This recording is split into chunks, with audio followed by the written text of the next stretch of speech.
Une petite histoire. Aujourd'hui, nous faisons face à la 9e résurgence de l'épidémie de la peste dans la zone de santé de Réti. Le 25 juin 2021, nous sommes arrivés à Djougou, dans la province de l'Ituri. Précisément dans la zone de santé rurale de Réti. La zone de santé de Réti, c'est une zone de santé rurale qui se retrouve parmi les 13 zones de santé dans le territoire de Ndjougou, qui a 22 aires de santé. Il y a 6 aires de santé qui sont affectées par l'épidémie de la peste. Moi, je suis Lombuniga Kijak, je suis l'infirmier titulaire de centre de santé de Bandrouma, dans la zone de santé de Réti. Nous sommes allés jusqu'à Réti. Je suis M. Grégoire Boumayeda, superviseur des soins de santé primaire de ces de Réti. Terali.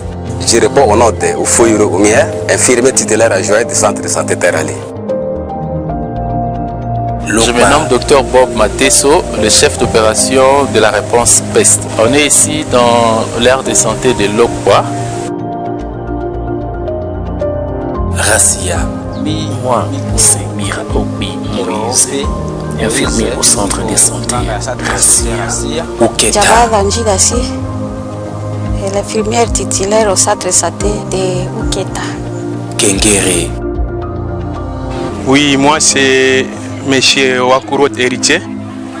Je suis l'infirmier titulaire du centre de santé Gengre. Aboro. Zawadi Ngabou Kaleb, infirmier titulaire de l'aire de santé à Boro, donc dans la zone de santé rurale de Réti. La peste ici essentiellement est d'abord la peste bubonique. Les centres très mouvementés ici au centre de santé de Réti. Donc il y a l'épidémie de la peste bubonique qui fait rage au village. En passant par les rangs qui est le porteur de la dite maladie dans la communauté. Depuis l'épidémie, nous enregistrons 7 morts. Il reste dans ces 7 zones de santé de Djougou. Grâce à l'équipe de la Croix-Rouge, la population commence à comprendre qu'il y a l'épidémie. Je m'appelle chef de localité Aurélie, Alipachu, Hilaire Ounyamoko. Ce que nous commençons à voir dans le village, c'est les ganglions qui ont commencé à se faire voir chez les enfants. Directement, les Croix-Rouges nous ont dit, si vous voyez des signes pareils, partez directement au centre de santé Lokwa. Et comme les experts nous ont déjà dit, tous ces symptômes est de la peste. Et puis, ils sont venus avec des insectisations pour des insectants de maison. Ensuite, ils n'ont pas tardé pour nous dire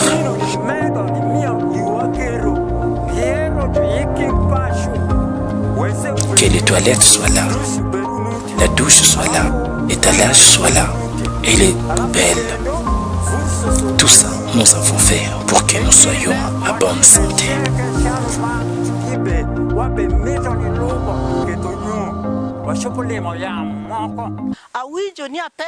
J'ai appris que pour que la peste prenne une personne, il faut que le pisse pique la personne. Et par après, il aura des ganglions. Ça va donner des maux de tête et la température élevée. Pour que ces pistes ne puissent pas persister, il faut la propriété. Après, il faut la prévention. Qu'on nous donne des médicaments pour que les gens ne tombent pas malades. Ce problème, c'est les RICO et les Croix-Rouges qui nous ont dit dans la communauté. Il faut que les Croix-Rouges donnent des médicaments aux gens pour que cette maladie ne puisse pas persister dans la communauté aussi. Le pissâtre se retrouve dans l'aire de santé de Lopa. À la zone de santé de Réti, nous avons trouvé l'infirmière Mavé Bossi Georgette est la première infirmière qui a reçu la première malade qui souffrant de la peste bubonique. Pour la prise en charge des malades au service de la médecine interne, comme chef-d'œuvre à l'hôpital général de référence de Reti. Nous avons le cas de la peste qui sévit dans notre contrée. De cette épidémie de la peste, nous avions reçu un malade en provenance de Mokwa Belenjo avec tous les signes de peste pulmonaire. Alors, c'était un malade que nous avons reçu à l'hôpital général de référence de Reti, ici dans notre service de médecine interne, à partir du 1er juin. Alors, nous l'avons reçu et nous l'avons isolé automatiquement, vu les différents signes et symptômes de cette maladie de la peste pulmonaire qu'il a présentée. Entre autres, comme si on s'est retrouvé devant la toux, la dyspnée, l'hémoptysie, l'asthénie physique. Alors, sans tarder, nous sommes mis au service de ce malade pour assurer une bonne prise en charge. Et on ne s'est pas tué sur ces cas. Vite là, nous avons informé la zone de santé et nous avons informé l'équipe déjà formée pour les examens d'ELISA pour nous confirmer si c'est le cas de la peste. Et effectivement, ils ont fait leur effort. Ils sont venus aussi le plus vite que possible prélever ces cas et directement on l'a acheminé dans l'isolement et ils nous ont donné les résultats dans très peu de temps. Dans quelques 20 minutes, les résultats nous sont parvenus. Alors, on a retrouvé que Elisa était positif. Et il avait à côté de ces résultats positifs beaucoup d'autres examens qui étaient positifs aussi. Mais nous sommes plus basés et urgemment sur le traitement de la peste pulmonaire, dont les résultats étaient fortement positifs, avec les tests d'Elisa qui étaient positifs là. On pensait les récupérer de tous ces états-là, en fonction de ces signes et symptômes qu'ils présentaient. Nous avons abouti à une réponse qui était un peu négative. On a fini par le perdre. C'était un papa répondant au nom de Pelo. Il avait 53 ans. La Croix-Rouge sont décidés d'intervenir avec d'autres partenaires de la santé. Il fallait faire la riposte contre la dite épidémie. En arrivant, nous avons trouvé les volontaires de la Croix-Rouge qui sont déjà actifs sur terrain avec des sensibilisations.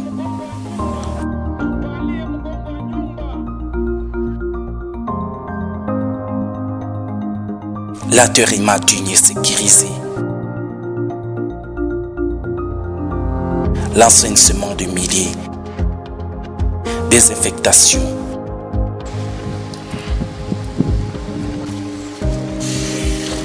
Et accompagnement social. Croire et passer à ça.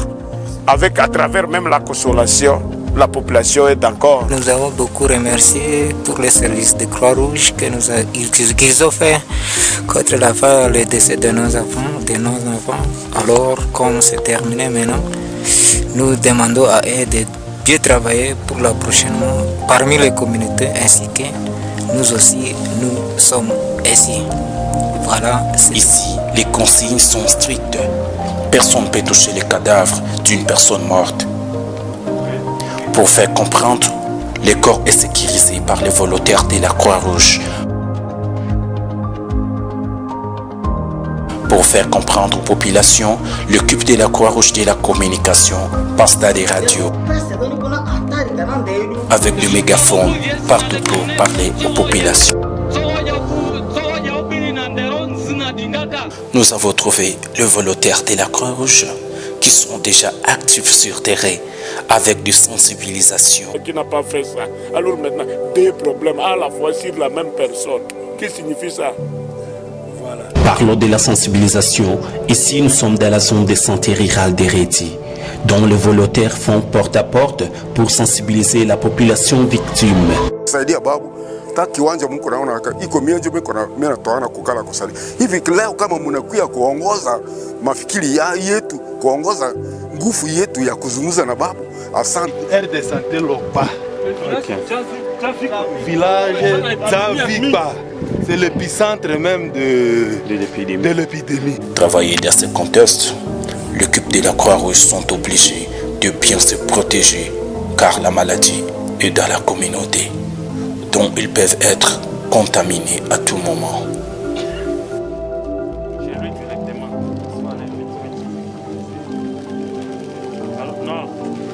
Heureusement, depuis notre arrivée, il n'y a pas les camps de contamination de volontaires de la Croix-Rouge. La Croix-Rouge s'est décidée de faire l'enterrement digne et sécurisé pour protéger la communauté.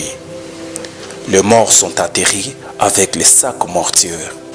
Cet enfant de 5 ans est mort à Lokpa avec la dite maladie de la peste. Comme l'épidémie fait toujours rage, l'équipe de la Croix-Rouge et les agents de la zone de santé d'Héréti fait toujours des réunions de planification pour lutter contre la dite épidémie.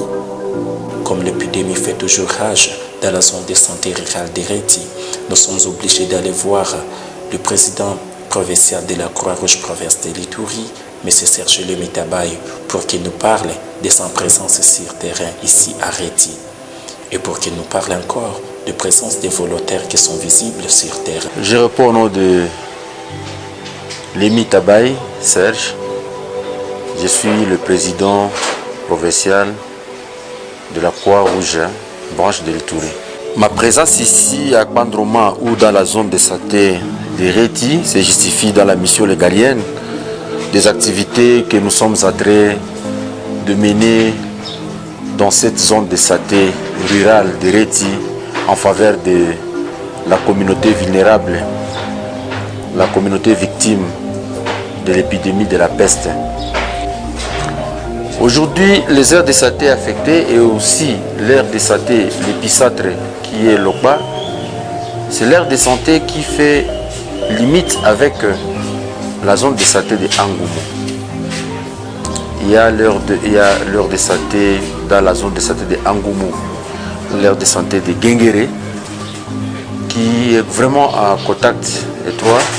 Et c'est aussi le passage obligé de tous les marchands de poissons qui quittent la zone de santé de Angoumou pour desservir dans la zone de santé de Héréti.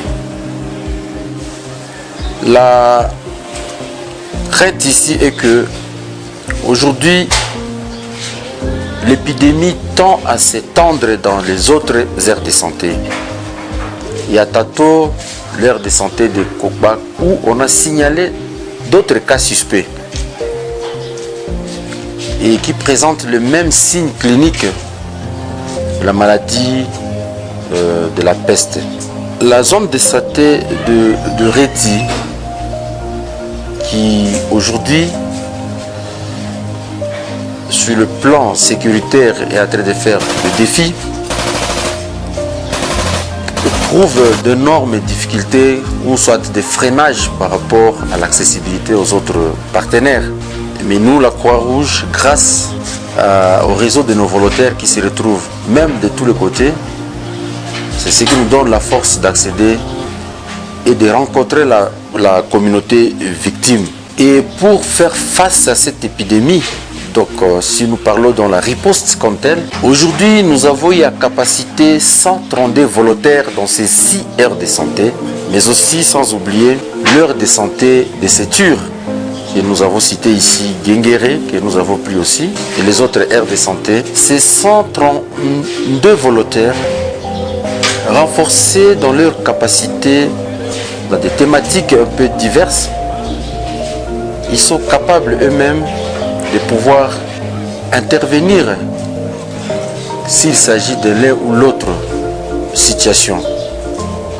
C'est dire que la matière qui était dispensée pour ces volontaires, c'était sur base de la santé communautaire. Donc ce sont des volontaires qui assurent la surveillance à base communautaire. et des volontaires qui ont suivi la formation sur la prévention et la réponse contre les épidémies. Et avec ces volontaires, nous intervenons dans le pilier de la communication des risques et engagements communautaires avec la stratégie porte à porte, mais aussi la stratégie des masses, la radio interactive, mais aussi la caravane Allo Allo. Et les mêmes volontaires, ils sont en mesure d'intervenir dans les piliers de la PCI. Ici, nous faisons allusion à la désinsectisation des ménages parce que nous faisons face à des épizooties, surtout à Lokba, Oketa, Arasia. Et le pilier des enterrements dignes sécurisés parce que là, nous avons eu le consentement de la communauté pour que dans ces aires de santé où on a des flambées, en l'occurrence Lokba, l'aire de santé de Oketa et de Arasia, que tous les décès soient sécurisés et les décès des cas suspects soient vraiment subis un enterrement digne sécurisé. Les images pourront vous illustrer tous les cas des interventions par rapport à ces décès que nous sommes en train de faire dans ces aires de santé. Mais aussi nous avons l'accompagnement psychosocial. Donc le premier secours psychosocial de familles infectées, de personnes, de familles affectées, j'allais dire, et des personnes infectées, mais aussi de nos volontaires lors de leurs interventions. Donc voilà un peu les quatre piliers dans lesquels nous intervenons. Les difficultés sont énormes, d'abord d'ordre sécuritaire. La région est fortement militarisée.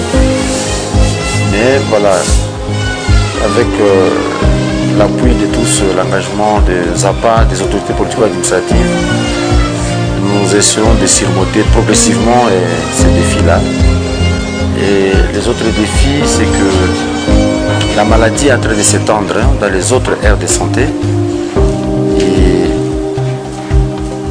initialement, le moyen que nous avons à notre disposition, tant soit peu minime, et pour les 6 aires de santé, nous pose des problèmes dans la gestion quotidienne. Mais aujourd'hui, on nous appelle, on nous convie encore à étendre nos actions dans les autres aires de santé qui sont déjà infectées et qui présentent déjà des malades avec les signes typiques, les signes cliniques de la maladie. Voilà, ça c'est le grand défi que nous sommes en train de faire face ici et qui nécessite l'intervention de tous, spécialement de nos partenaires techniques et financiers qui pourront encore nous aider à pouvoir étendre nos actions dans les autres aires de santé. Face aux difficultés, face aux défis sécuritaires, ce sont les chefs de village, ce sont les jeunes, les présidents des jeunes, les chefs de groupement qui sont à côté de nous, qui nous facilitent la tâche auprès des porteurs des armes ici et que nous ayons un peu de brèche pour pouvoir réaliser à bien notre activité. Donc nous sommes accompagnés par les autorités. Dr Bob Mateso, le chef d'opération de la réponse peste. On est ici dans l'aire de santé de Lokwa. Depuis le début d'épidémie, nous avons couvert 7 aires de santé jusqu'à présent. Mais nous avons tendance à voir le cas un peu plus partout. La stratégie actuelle, c'est de couvrir toutes les 22 aires de santé de Reti, y compris les zones de santé avoisinantes, pour couvrir vraiment l'épidémie. On a constaté que nous courons derrière l'épidémie parce que les gens de Reti sont un peu mouvementés, ils bougent de gauche à droite. Nous sommes appelés aujourd'hui pour un cas suspect, un décès suspect d'un enfant de 5 ans, du cas de peste. Nous sommes avec l'équipe. Je m'appelle Madame Bibiche Bonyoko. Je suis comptable du siège de la Croix-Rouge de la RDC, affectée au projet Peste à Reti. Bon, le message que je peux lancer, c'est juste vous présenter le remerciement, les encouragements de nos vaillants volontaires qui sont dans les différentes aires de santé. Ils sont là, ils ont dit que non, la participation de la Croix-Rouge dans les heures de santé, dans le milieu où règne l'insécurité, mais et quand même, ils vont faire leur travail de sensibiliser la population pour éradiquer la peste dans leur communauté. C'est un peu ça. Bon, si je peux évoquer les difficultés. Ici, à Djougou, donc précisément à Reti, nous sommes dans la zone rouge, disons, parce que ici, l'insécurité est permanente. Donc, il n'y a pas moyen de se promener dans la ville, de circuler normalement, mais avec le volontaire, il nous rassure de ne pas avoir peur. La population aussi, quand ils voient la Croix-Rouge, ils comprennent quand même que non, il y a une organisation humanitaire qui sont toujours à côté de la population pour accompagner la population à les aider tant soit ou B par rapport à leur vulnérabilité.